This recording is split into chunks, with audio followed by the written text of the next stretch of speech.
भाई RRB group D की vacancy आ चुकी है। बच्चे केवल पढ़ाई करने से ही नौकरी नहीं लगती है।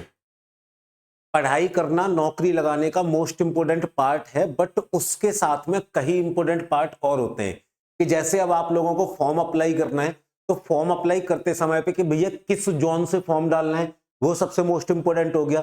सेकंड चीज ये भी इंपोर्टेंट है कि किस पोस्ट को प्रेफरेंस देनी है, और उन दोनों चीजों से भी ज्यादा मोस्ट इंपोर्टेंट चीज है कि हम जब फॉर्म फिल करेंगे सर तो उसके अंदर कौन कौन से डॉक्यूमेंट्स होंगे। तो डॉक्यूमेंट्स पहले से तैयार होने चाहिए। अगर डॉक्यूमेंट्स में स्पेलिंग के अंदर एक लेटर की भी मिस्टेक होगी ना बच्चे, तो फॉर्म रिजेक्ट हो जाएगा।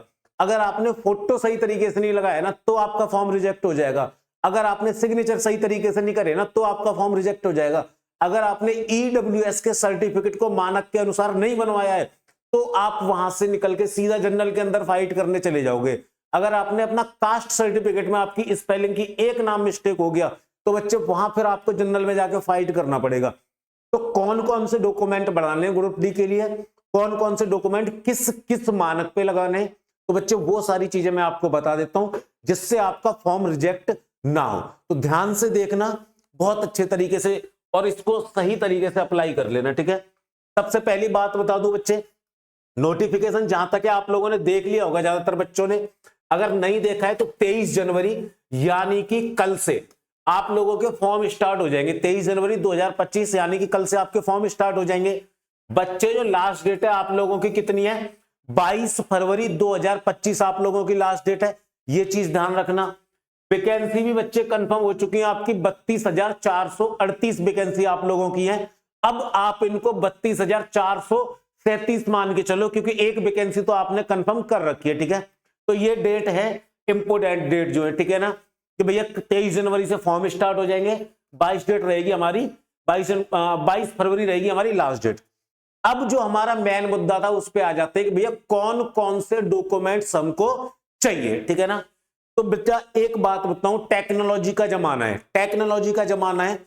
अब आज से कुछ साल पहले जब कोई भी बच्चा किसी गवर्नमेंट जॉब के लिए अप्लाई करता था तो भैया वो डालता था फॉर्म पोस्ट से, ठीक है। उसका कॉल लेटर भी कैसे आता था बच्चे, पोस्ट से। अगर डिपार्टमेंट को कोई खबर पहुंचानी होती थी तो भैया वो क्या करते थे, पोस्ट करते थे। आज टेक्नोलॉजी का जमाना है, आप कैसे फॉर्म डालते हो, ऑनलाइन फॉर्म अप्लाई करते हो, ठीक है ना। तो सारी की सारी चीजें आपको भाई रेलवे आपको कैसे कांटेक्ट करेगा आज की डेट में, तो दो ही तरीके हैं, या तो वो आपको मैसेज करवाएगा, ठीक है ना, या आप लोगों को वो ईमेल करेगा। तो सबसे पहली चीज जो आज के टेक्नोलॉजी के जमाने में आपको रखनी है बच्चे, आपका एक एक्टिव ईमेल एड्रेस होना चाहिए, ठीक है ना। एक एक्टिव ईमेल एड्रेस होना चाहिए, क्लियर है। आपका एक वैलिड मोबाइल नंबर भी आपके पास होना चाहिए, ठीक है। और ये मोबाइल नंबर और ये ईमेल एड्रेस आप लोगों का भैया जब तक आपका सिलेक्शन ना हो जाए तब तक बंद नहीं होना चाहिए एक भी दिन के लिए, ये याद रखना, क्लियर है वाली बात। दूसरी बात, मैं बार बार इस एक्टिव वर्ड पर क्यों जोर दे रहा हूं भैया, क्यों जोर दे रहा हूं कि कई बार क्या होता है कि जब किसी मेल आईडी पर काफी दिनों तक आप इस्तेमाल ना करो तो भैया वो इनएक्टिव हो जाती है। तो आप एक बार चेक कर लेना, किसी दूसरे पर्सन से मेल करवा के अपने पे और एक मेल अपनी तरफ से करके देख लेना, तो आपका ईमेल आईडी और आपके पास आपका एक मोबाइल नंबर होना बहुत जरूरी है, ठीक है। आपको पता है। और भाई कैसे वही चीज कांटेक्ट कैसे करेंगे, या तो ईमेल करेंगे आपको या कैसे करेंगे, एसएमएस करेंगे। पहला पॉइंट ये हो गया। दूसरा पॉइंट, जहां सबसे ज्यादा बच्चों का फॉर्म जो है वो रिजेक्ट होता है, इस पॉइंट पे आके बच्चे क्या करते हैं, फोटो लगा देते हैं कोई भी उठा के सेल्फी को क्रॉप करा और भाई डाल दो। अरे भैया सेल्फी को क्रॉप करके आप फेसबुक पे नहीं डाल रहे हो, आप इंस्टाग्राम पे नहीं डाल रहे हो, आप फॉर्म भर रहे हो बच्चे आरआरबी ग्रुप डी का, ठीक है। तो आपका जो फोटो है ना बच्चे, रेलवे के जो स्टैंडर्ड है कि बच्चे इतने केबी का होना चाहिए, ऐसा बैकग्राउंड होना चाहिए, ठीक है ना, वो सारे स्टैंडर्ड आपको कंटिन्यू करने, सारे स्टैंडर्ड आपको कंटिन्यू करने कि भैया कितने केबी का फोटो है, या हमारा इतना जो है कि भाई बैकग्राउंड जो उस कलर का हमको दे रखा है वो बैकग्राउंड का कलर आपको लगाना है, क्लियर है। फोटो पे गलत मत कर लेना। तीसरी चीज, जिस पॉइंट पर आके सबसे ज्यादा कैंडिडेट्स के क्या होते हैं, फॉर्म रिजेक्ट हो जाते हैं। कैसे हो जाते हैं कि भैया आधार कार्ड में नाम की स्पेलिंग कुछ और है, 10वीं की मार्कशीट में नाम की स्पेलिंग कुछ और है, ज्यादा फर्क नहीं होता। आकाश का भैया कुछ नहीं करना, एक ए हटा दो आधार कार्ड में से तो आपका फॉर्म रिजेक्ट हो जाएगा। अगर आकाश लिख रखा है आधार कार्ड में, और भैया आपने 10th की मार्कशीट होती है बेस, ठीक है ना, 10th की मार्कशीट का जो नाम है ना वही आपके आधार कार्ड में नाम होना चाहिए। 10th के मार्कशीट में जो आपकी डीओपी है ना वही आपकी आधार कार्ड के अंदर डीओपी होना चाहिए, ये ध्यान रखना। और आपका आधार कार्ड मोबाइल नंबर से भी लिंक होना बहुत जरूरी है, आपका आधार कार्ड मोबाइल नंबर से भी लिंक होना चाहिए।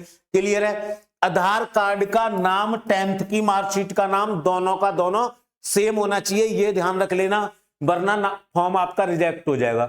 अगला पॉइंट जो रखना है वही कि भैया आपकी जो डेट ऑफ बर्थ है वो भैया 10th मानी जाएगी, 10th वाला प्रूफ माना जाता है डेट ऑफ बर्थ का, ठीक है ना। तो 10th की मार्कशीट में जो डेट ऑफ बर्थ है आपकी वही आपके आधार कार्ड में मार्कशीट में होनी चाहिए। क्लियर है?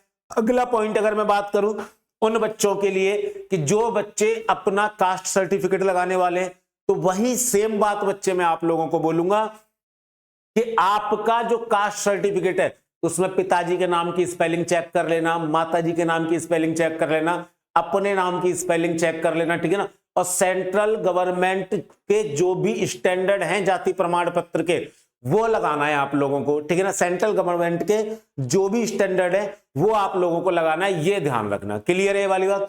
दूसरी बात, ईडब्ल्यूएस वालों के लिए आता है कि भैया ईडब्ल्यूएस किस तरीके से बनवाना है। तो बच्चे ईडब्ल्यूएस बनवाने के भी कुछ स्टैंडर्ड है सेंट्रल गवर्नमेंट के, तो उस स्टैंडर्ड का ही डॉक्यूमेंट आप लोगों का होना चाहिए।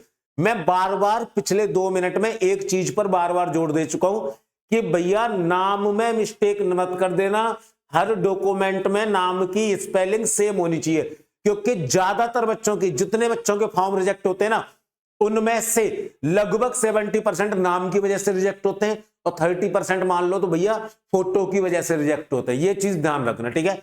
मोबाइल नंबर, ईमेल एड्रेस, सारी चीजें आप लोगों को ध्यान रखनी है। ये होगा आपका आरआरबी ग्रुप डी की नौकरी पाने का पहला स्टेप, कि आपका फॉर्म सही तरीके से पढ़ जाए, फॉर्म रिजेक्ट ना हो, ये होगा पहला स्टेप। ये ध्यान रखना, कितना भी पढ़ लेना फॉर्म रिजेक्ट हो गया तो दिक्कत आ जाएगी। क्लियर है? अब सर फॉर्म तो बढ़िया पड़ गया, अब पढ़ाई कैसे करें? तो पढ़ाई करने की जिम्मेदारी हमारे पे छोड़ दो कि पढ़ाई हम कैसे करवाएंगे, वो हमारी जिम्मेदारी है। एग्जाम विधि आपके लिए क्या लेके आ गया? सफलता बैच लेके आ गया। आरआरबी ग्रुप डी की 100% सिलेक्शन की गारंटी के साथ में आरआरबी ग्रुप डी के लिए आपका बैच लेके आ गया, सफलता बैच। कौन? एग्जाम विधि। कि सर क्या फैसिलिटी दोगे आप, ऐसा क्या पढ़ाओगे कि आप सीना ठोक के बोल रहे हो कि सिलेक्शन करवा के देंगे? बच्चे क्लासेस देखो, क्लासेज 2 फॉर्मेट में करवाएंगे बच्चे। लाइव क्लास तो आपको मिलेगी ही मिलेगी। जब आपको लाइव क्लास मिलेगी, अब आप सर लाइव क्लास के टाइम पे मैं तो घर पे रहता नहीं, तो बच्चे वो क्लास कुछ देर बाद आपको रिकॉर्डेड फॉर्म में भी मिल जाएगी। मतलब लाइव क्लास भी मिलेंगी और रिकॉर्डेड क्लास भी मिलेंगी। कि सर फिर कि नोट्स मिलेंगे बच्चे आपको 2 फॉर्मेट में, एक तो पीडीएफ के फॉर्मेट में मिलेंगे और एक आप लोगों को नोट्स मिलेंगे, हैंड रिटन नोट्स मिलेंगे। ये आप लोगों को बहुत हेल्प करेंगे। दूसरा, टेस्ट सीरीज, जो कि किसी भी एग्जाम का सबसे मोस्ट इंपोर्टेंट पार्ट होता है, किसी भी एग्जाम की तैयारी का सबसे मोस्ट इंपोर्टेंट पार्ट होता है कि सर टेस्ट सीरीज। कि टेस्ट सीरीज बच्चे आप लोगों को सब्जेक्ट वाइज तो देंगे ही देंगे, आप लोगों को टॉपिक वाइज भी देंगे, और टॉपिक वाइज देने के बाद में आपको हर टॉपिक में टाइप वाइज भी टेस्ट सीरीज हम लोग प्रोवाइड कराएंगे। कि सर फिर कि प्रैक्टिस कैसे करेंगे? कि सर प्रैक्टिस करेंगे हम लोग, आपको हर टॉपिक की डीपीपी देंगे, और डीपीपी में प्रॉब्लम आएगी सर फिर तो उसके लिए अपन लोग आपके लिए क्या करवाएंगे बच्चे? डाउट क्लास कराएंगे। कि फिर सारा होने के बाद रिवीजन कैसे करेंगे? रिवीजन हम करवाएंगे आपको, वीकली और मंथली क्लासेज आपकी शेड्यूल होंगी स्पेशल और स्पेशल रिवीजन के लिए। कि सर ठीक है, कुछ फ्री में गिफ्ट है कुछ? कि हाँ सर गिफ्ट है। क्या है? कि भैया हर एक सब्जेक्ट की ई बुक भी आप लोगों को मिलेगी, वो बिल्कुल फ्री ऑफ कॉस्ट रहेगी। कि सर हैंड रिटन नोट्स भी मिलेंगे क्या? कि हाँ भैया हैंड रिटन नोट्स हर एक सब्जेक्ट के हर अध्यापक द्वारा तैयार किए हुए आपको दिए जाएंगे। कि सर ये तो बहुत महंगा होगा। कि हाँ भाई बहुत महंगा था। कितने का है? 499 रुपए का, बट आपको ये कितने में मिलेगा? 299 रुपए में। अभी सीमित समय के लिए ऑफर है, 299 रुपए में आप लोगों को ये मिल जाएगा। क्लियर है? कि सर आप खरीदेंगे कैसे? तो बच्चे आप एग्जाम विधि ऐप डाउनलोड करेंगे प्ले स्टोर से, उसके बाद में कुछ इस तरीके का इंटरफेस आपको दिखाई देगा। आप अपने आप को रजिस्टर करेंगे, एक वैलिड मोबाइल नंबर डालेंगे, आपको ओटीपी आएगा, ओटीपी यहां डालेंगे, आप अपने आप को वेरीफाई कर देंगे। फिर आपके सामने कुछ ऐसे सेलेक्ट कैटेगरी, आपको अपने एग्जाम की कैटेगरी सेलेक्ट करनी पड़ेगी। आप रेलवे वाली कैटेगरी के अंदर जाएंगे बच्चे, और रेलवे वाली कैटेगरी में जाने के बाद पेड कोर्स पर जाएंगे।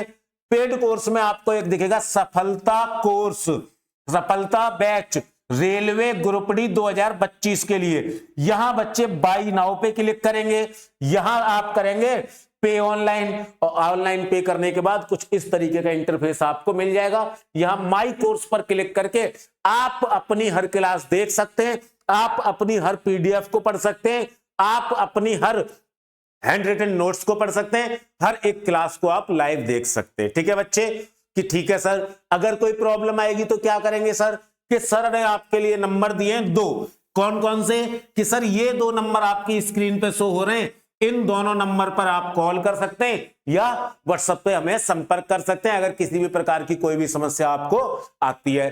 ठीक है सर, बट हम तो ऑनलाइन पेमेंट का मेथड नहीं जानते, तो बच्चे आप ये क्यूआर कोड करके स्कैन करके आप पेमेंट कर देंगे, आप फोन पे हमें बता देंगे, हम आपका कोर्स यहां से एक्टिव कर देंगे। ठीक है, तो बच्चे डॉक्यूमेंट वाली बात को भी ध्यान रखना, डॉक्यूमेंट भी तैयार रख लेना, और सफलता बैच वही सिलेक्शन करा सकता है आपका, उसका भी ध्यान रख लेना। ठीक है, तो मिलते हैं बच्चे क्लासेज में, अभी के लिए जय हिंद जय भारत।